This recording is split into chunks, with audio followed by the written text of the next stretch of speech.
मुंबई महानगरपालिका निवडणुकीच्या तोंडावर ठाकरेंच्या शिवसेनेला धक्का। तेजस्वी घोसाळकर यांचा भाजपात पक्षप्रवेश। महापालिका निवडणुकीत भाजपची ताकद वाढणार। नागपूर चंद्रपूरसह सर्व 29 महापालिका निवडणुका एकाच टप्प्यात होण्याची शक्यता। पुढच्या आठवड्यात घोषणा। 15 जानेवारी दरम्यान मतमोजणी होण्याची शक्यता। मुख्यमंत्री देवेंद्र फडणवीस आज पश्चिम महाराष्ट्राच्या दौऱ्यावर। फडणवीस पुणे, कोल्हापूर आणि सांगलीला भेट देणार।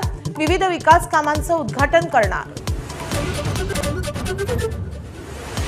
भाजप आमदार कृष्णा खोपडेंच्या आरोपांवर पहिल्यांदाच तुकाराम मुंढेंची माझाला प्रतिक्रिया। काही लोकांची मनमानी होऊ दिली नाही म्हणून विरोधात कट रचून त्रास दिल्याचा दावा। विद्यार्थ्यांच्या सुरक्षेसाठी नवीन मार्गदर्शक तत्त्वे जारी। शारीरिक शिक्षेवर बंदी। गंभीर प्रकरणांमध्ये पोलीस कारवाई अनिवार्य। 100 उठाबशा काढायला लावणाऱ्या वसईतल्या शाळेची नोंदणीही रद्द। पुण्याच्या राजगुरुनगरमधल्या खासगी क्लासमध्ये शिक्षक शिकवत असतानाच एका विद्यार्थ्याकडून गळा चिरून हत्या। हल्ला करणारा विद्यार्थी फरार। हल्ल्याचे कारण मात्र अस्पष्ट।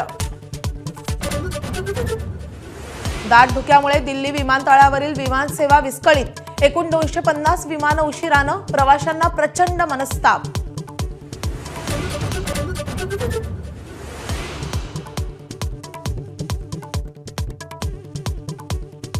डॉलरच्या तुलनेत भारतीय रुपयाची घसरण सुरूच। रुपया 90.56च्या नीचांकी पातळीवर। अर्जेंटिनाचा जगप्रसिद्ध फुटबॉलर लिओनेल मेस्सीचा आज भारत दौऱ्याचा तिसरा आणि शेवटचा दिवस।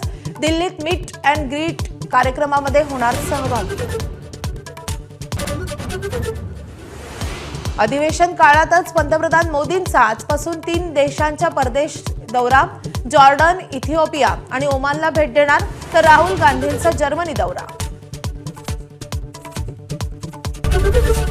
एबीपी माझा, उघडा डोळे बघा नीट।